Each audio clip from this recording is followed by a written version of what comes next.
Uttar Pradesh police का most wanted कुख्यात अपराधी गैंगस्टर विकास दुबे आज मध्य प्रदेश पुलिस के हत्थे चढ़ गया। पुलिस ने उसे उज्जैन में महाकाल मंदिर परिसर से गिरफ्तार किया। बताया जा रहा है कि वह फरारी के दौरान भागते हुए उज्जैन में महाकाल दर्शन करने के लिए पहुंचा था।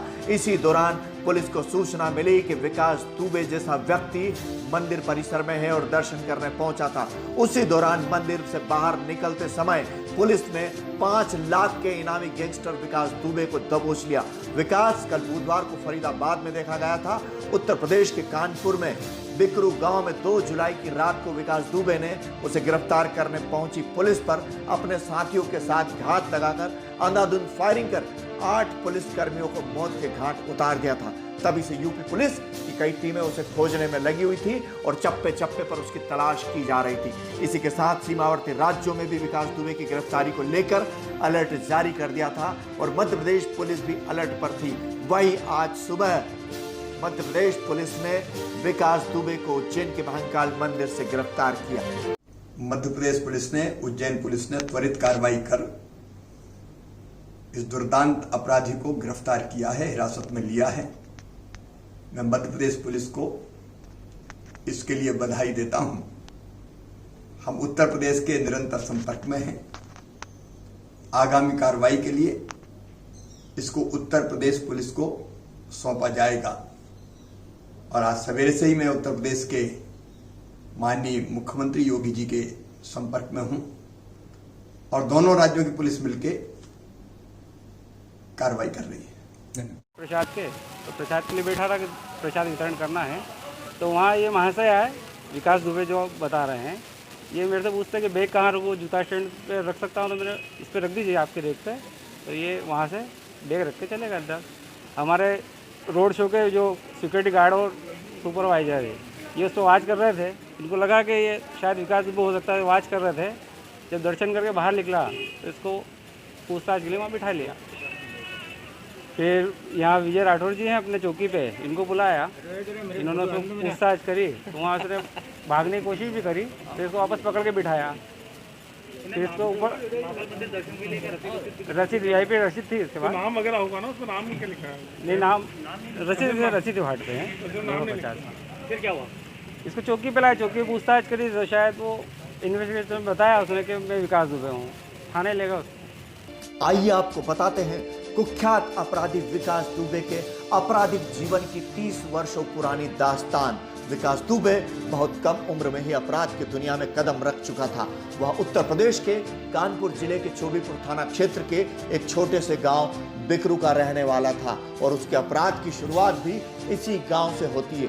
उसी गांव में सन 1990 के दशक में अपने पिता के साथ हुई मारपीट का बदला उसने खूंखार तरीके से लिया था और यहीं से विकास दुबे के कदम अपराध की दुनिया में बढ़ते गए। विकास दुबे के खिलाफ यूपी में करीब 60 से ज्यादा आपराधिक मामले दर्ज हैं, जिसमें हत्या के प्रयास, लूट, डकैती और अपहरण सहित कई संगीन अपराध दर्ज हैं। उत्तर प्रदेश के कानपुर क्षेत्र के इस अपराधी पर कई राजनीतिक आकाओं का हाथ होने और पुलिस में उसके कई मुखबिर होने से वह हर बार बचता रहा।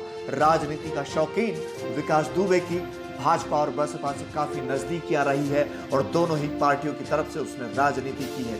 विकास दुबे ने अपने ही एक अपराधी साथी राजू की बहन सोनू उर्फ रिचा से प्रेम विवाह किया था और वही रिचा आगे चलकर विकास दुबे के साथ उसकी अपराध की दुनिया में उसकी सहभागी बन गई और हर अपराध में उसका बराबरी से साथ देती रही। उसके अपराध की दुनिया कानपुर और उसके आसपास की ही रही है, किंतु अपराध इतने संगीन थे कि हर कोई उससे खौफ खाता था। बिकरू गांव में तो विकास खुद को ही जज समझता था और वह न्याय करता था और बाकायदा उसके घर के बाहर अदालत लगती थी। बिकरू गांव में उसके खौफ का अंदाजा इसी बात से लगाया जा सकता है कि उसके आगे कोई सिर उठाकर खड़ा नहीं रह सकता था। उसने गांव के कई लोगों की जमीनें भी हड़पी थी और काफी जुल्म भी किए थे।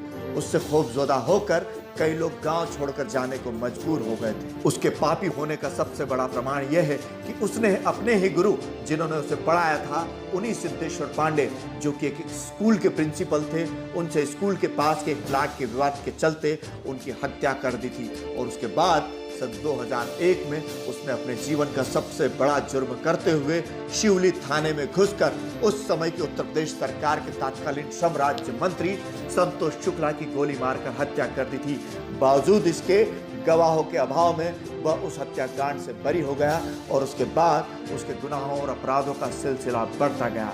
वह कानपुर क्षेत्र का सबसे बड़ा नेता बनना चाहता था और उसकी पूरी क्षेत्र में पहचान एक डॉन के रूप में हो चुकी थी। उसके राजनीतिक रसूख की यदि बात करें तो राजनीति का शौकीन विकास दुबे 15 वर्षों तक अपने गांव का प्रधान रहा और इसके बाद वो 5 वर्षों तक उसी क्षेत्र से जिला पंचायत सदस्य रहा और उसके बाद उसने अपनी पत्नी रीचा और सोनू दुबे को 5 वर्षों तक जिला पंचायत का सदस्य बनाए रखा। इसके अलावा उसने अपने सभी राजनीतिक विरोधियों को ठिकाने लगाने के लिए एक के बाद एक अपराध करता गया। दौलत की लालच में कानपुर क्षेत्र में अपना दबदबा कायम करने के लिए विकास दुबे कानपुर क्षेत्र का सबसे बड़ा अपराधी बन गया और उसी अपराध को लेकर जब 2 जुलाई की रात को पुलिस पूरी टीम के साथ उसके गांव बिकरू पहुंची उसे गिरफ्तार करने, तो इस बात की सूचना पुलिस के ही उसके मुखबिरियों ने उस तक पहुंचाई, जिससे वह अलर्ट हो गया और पूरी तरह से उसने घात लगाकर अपने साथियों के साथ मिलकर गांव में पहुंची पुलिस की टीम पर अंधाधुंध फायरिंग करके उन पर हमला बोल दिया, जिससे 8 पुलिसकर्मी शहीद हो गए थे।